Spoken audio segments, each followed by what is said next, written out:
Hello and welcome to another episode of Unfiltered at the Water Cooler from Kreneon. My name is Melissa Evers and I'm a co-founder of Kreneon and head of ecosystem. I am delighted today to welcome Val Fishman, one of our advisors, as part of our effort to introduce you to our advising team, to the water cooler, to have a little chat, a virtual chat.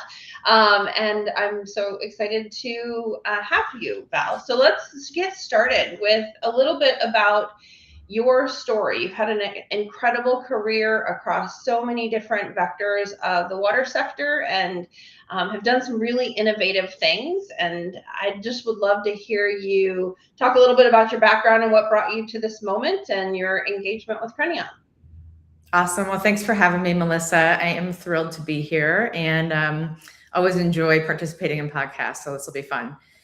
In terms of my background, I have been in what I would call sort of the corporate water stewardship space for over a decade now, and have been really kind of at the forefront of figuring out how a lot of these corporate water positive commitments get implemented on the ground. So my origin story with Kreneon actually started before the company looked the way it does today.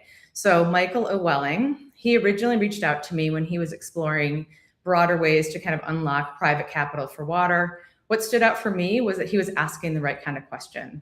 He was asking, how do we move beyond fragmented one-off water projects and create mechanisms that can unlock private capital for solutions that already exist? And this is something that I've been asking myself in this space for a long time. So I've spent a lot of my career around water markets, corporate water stewardship, and project implementation. And so one of the things I've noticed is that really good ideas need the right ecosystem around them.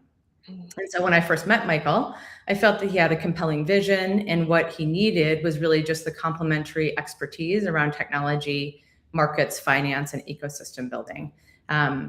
So for me, like my why Kreneon moment, why did I want to get involved, was really about the potential to help strengthen and accelerate work that could move capital toward water solutions that already exist. That makes total sense. For folks who don't know you, would you mind talking a little bit about your work with BEF and some of the innovative solutions that you've pioneered in the past? Yeah, absolutely. So I was with BEF for about 11 years. And when I joined BEF, BEF stands for Bonneville Environmental Foundation. And BEF is a nonprofit that is based in Portland, Oregon, but operates nationally and increasingly internationally. When I joined them, I joined originally to help run their renewable energy credit and carbon offset markets. At the time, they were pioneering something called the Water Restoration Certificate. And I was very excited about that product. And the idea behind it was really to kind of model a water certificate after a REC or an offset.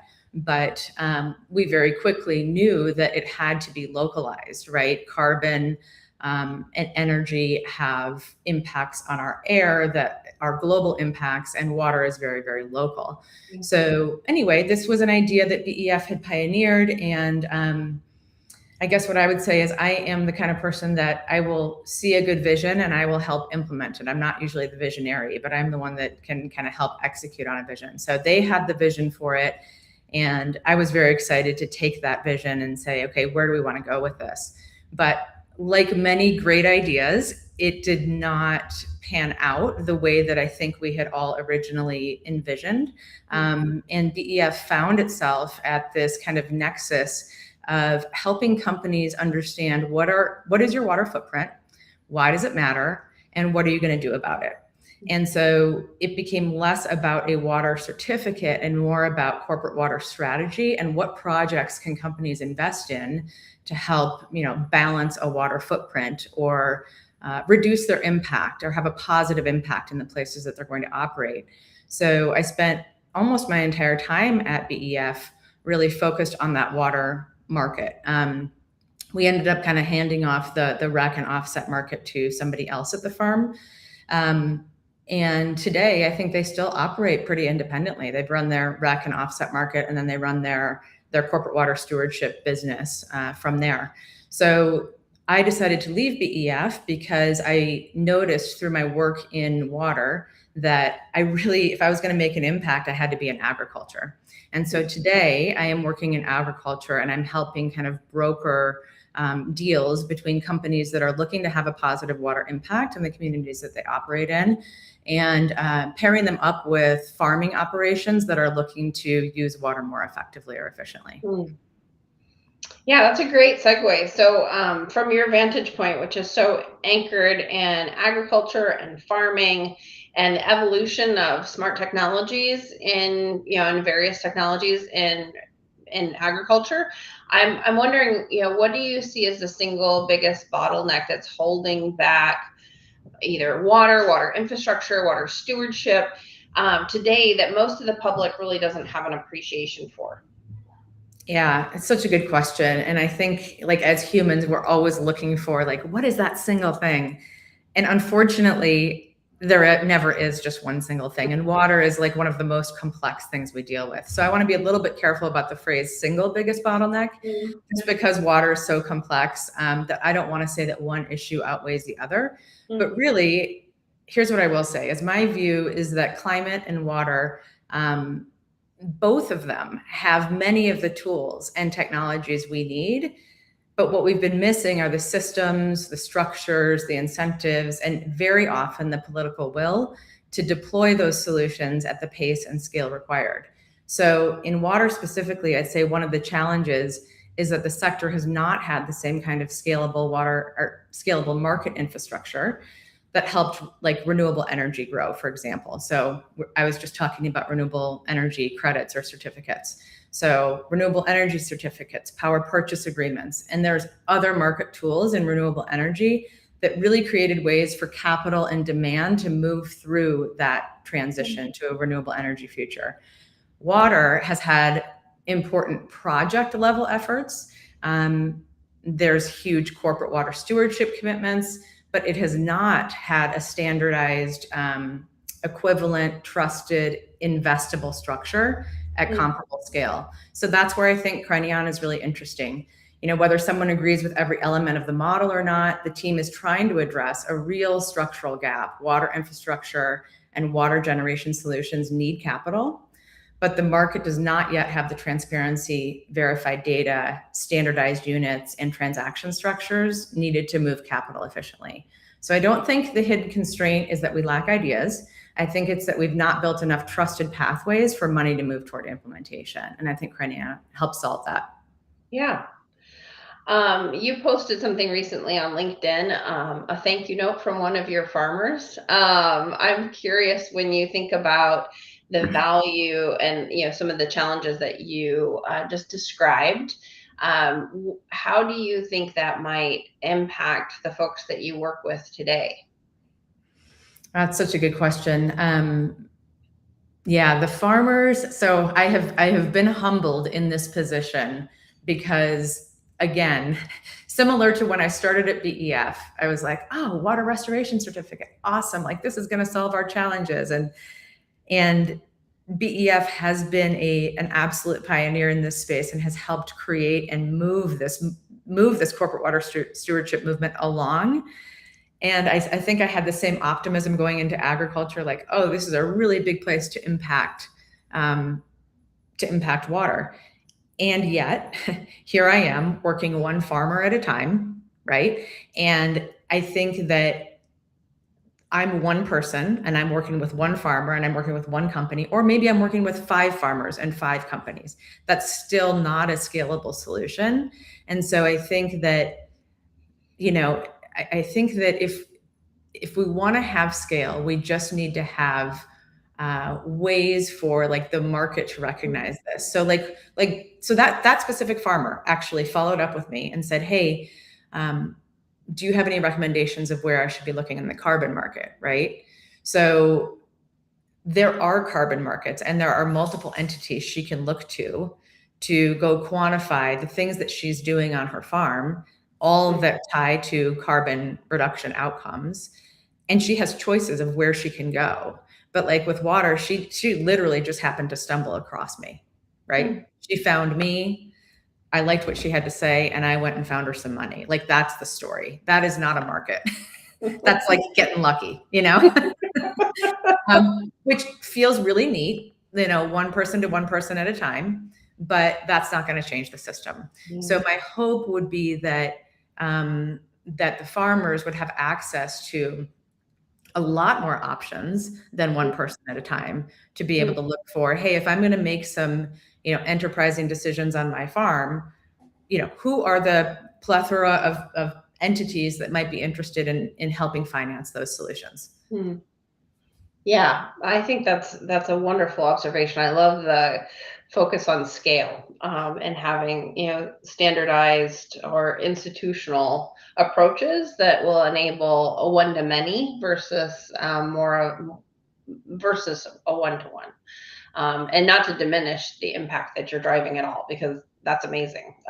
That's like I said, it feels good, but and it's nice to change the world one person at a time, but we're not going to get where we need to be if that's our model.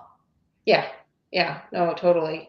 So I'm curious, given you have been in water for so long and you've had such an intimate view of the renewable energy transformation over the last 20 years, I'm curious if you have observations with regard to, you spoke eloquently around the opportunities for scale and standardization and market forces, but a lot of folks think, it's just, this is a regulatory issue. We just need policies. We need, institutional approaches by country. Do you have any color to add for folks who think this? We don't need a market approach. We need policy. Why is the approach that Kreneon's taking, in your mind, the right mechanism versus a regulatory or policy only approach? Yeah, I love this question because all of the above is my answer. And it is not just policy, and it is not just markets, and it is not just philanthropy. It is everything. And so I wouldn't frame this as markets instead of policy or policy instead of markets. I would say that we need policy, we need public funding, we need philanthropy, and we need market mechanisms.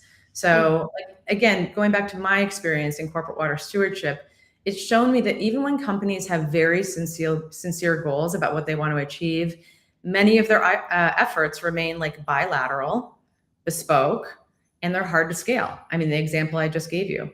So they can be meaningful, but they don't always create the velocity or the volume of investment that we need. So, over the last decade, I've seen corporations, NGOs, public agencies, and project developers work really hard to create water positive or water replenishment outcomes. But the transaction costs are high, the pathways are custom built, and the funding does not always reach the projects that need it quickly enough. So if we want faster change, we need both the mechanisms that can aggregate demand, create clearer price signals, and make water outcomes more legible to investors. So this is why I think the market thesis is worth exploring, not because markets are perfect, they're definitely not, but because properly designed markets can move capital faster than one-off philanthropic or regulatory approaches alone. The key phrase that comes to mind for me is properly designed. Like, how are we actually designing this? Water is obviously a public good, so any market mechanism must be built with safeguards, transparency, local context, and a clear focus on real world outcomes. So I think what's interesting about Kreneon's thesis as we think about a market-based approach is that we're not simply saying, let's monetize water and hope the market solves it, right? I hear that a lot, is when people talk about private or market-based solutions, they say, the market will solve it. I think the more important question is whether we can create a trusted infrastructure that rewards verified, net new, or clearly titled water outcomes and helps finance solutions that otherwise would struggle to get access to capital. Just to give a couple examples of that, I think the pledge of the company explicitly states that finance is not an end in itself, but it's a servant to physical infrastructure, and that the platform focuses with areas that are focused on like clear title, such as advanced reuse, desalination, and atmospheric generation. So I just think that policy absolutely has a place, but it also needs the market to recognize how to actually recognize the asset and invest in the asset. And I think that's what's been missing. So I think they work together. Yeah, no, I think that's spot on. And Mike actually published a blog earlier this week that really illustrates that, because if you look at like the renewable energy tax credits, they were in place for 20 to 30 years before we actually saw the markets beginning to move. And the markets began to move when we established a registry and a standard contract. That's when capital flowed. And so, a policy and regulatory approach and the economic incentives associated with the tax credits were real. But without that standardized contract, I thought your point around, the bespoke, the challenge, the amount of time and energy it takes to create bilateral contracts today, it doesn't move. It's not scalable. And so, having those market mechanisms with regard to the contracts and the registry, but also having the ability to have those regulatory policies that create favorable economic incentives, or at least the structures for transparency, like we see with CSRD in the EU, I think are really are important pieces of the puzzle too. But then they in and of themselves are not going to actually move the needle unless we have the financial infrastructure to enable capital to engage. Yeah, that LinkedIn post was that was an aha moment for me, just having the way that he stated that whole issue about, how the rec markets worked and how the policy was there for years, but it just didn't actually go into place. Like, that was kind of my light bulb moment of like, oh yeah, that's exactly how these work together. So yeah, for anybody that's listening, I don't know how you share a LinkedIn post after a podcast, but it was a great explanation. Yeah. Yeah, well, I can repost the blog on the post when we post the podcast, so we can get you covered. All right, so let's talk a little bit about the team that's building this. You've seen lots of startups. You've been in the foreground of new initiatives in the environmental and water space for your whole career. What is it about this team, Mike and Stan and Randy and I, that gives you confidence in our ability to pull this off? Yeah. Well, it's not so much about the formal experience of the team. That is extremely important. I have seen a lot of experienced teams get very convinced of their own vision and not look for the holes in their vision. And so in my experience, startups can become so convinced of their own vision that they're really just looking for validation of it. So what I've really appreciated about Kreneon's approach, all of you together, is that you've been willing to seek feedback from people who may challenge the model, not just people who will say yes. In fact, most of the initial introductions that I made for Michael were people that would question the assumptions. As one of my first questions to him was, let's think of all the things that could go wrong, So, just helping to determine flaws in the model, and his embrace of understanding what could go wrong from the outset has built a lot of trust and credibility that this is being created for the right reasons. Water, I mentioned it before, it is very personal. It's local, it's political, it's emotional, and it's essential to our life, right? So if you build a market mechanism without listening carefully to the critics, the communities, the regulators, the NGOs, the water practitioners, the potential buyers, we can miss the unintended consequences. So I've seen Kreneon spend real time asking what could go wrong, where could this be misunderstood, what safeguards are needed, and how do we make this credible rather than just exciting? So the other thing that I appreciate, of course, is the team does have hugely complementary skill sets. Michael brings the vision, the persistence. Stan brings the deep technical and market infrastructure expertise. And of course, you bring the ecosystem building, finance, and the ability to translate this across communities.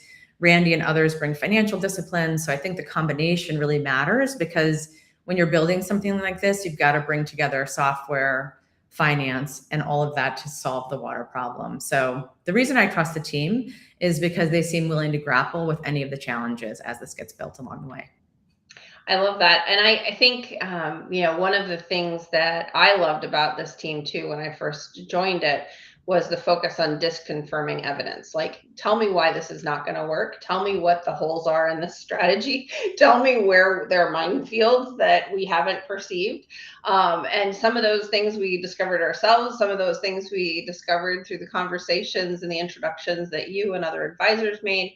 And we continue to refine, right? We continue to learn. We continue to pivot as we uncover various elements, and that learning and growth mindset, as well as a sincere recognition of the gravity of the challenge at hand and the impact that we can have if we do this right, and the concerns that are reasonable with regard to how this might be corrupted or used for ill, I think are all elements that we hold with a lot of sincerity and purpose and thoughtfulness. It reminds me of, I posted a little snip that Mike had around his why for Kreneon.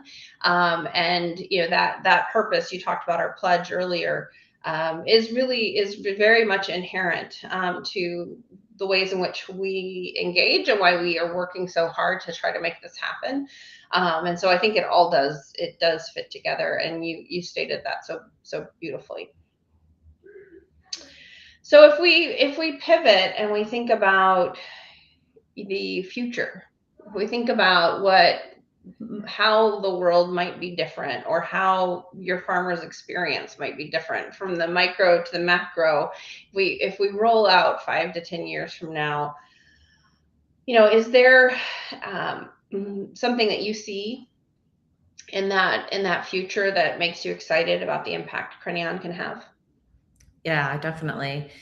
This is another interesting question for me, and I'm just going to reflect on some of my time at BEF before I answer the question, because I remember so often I would spend time with the CEO talking about what's our strategic plan for the next 3 to 5 years, and we would joke with each other. We're like, it is to adapt. Like that, like literally that is our plan, because we can make all the plans we want, and we have to know that our plans, our best laid plans, are going to just change. And so I always struggle with the 5 to 10 year horizon question.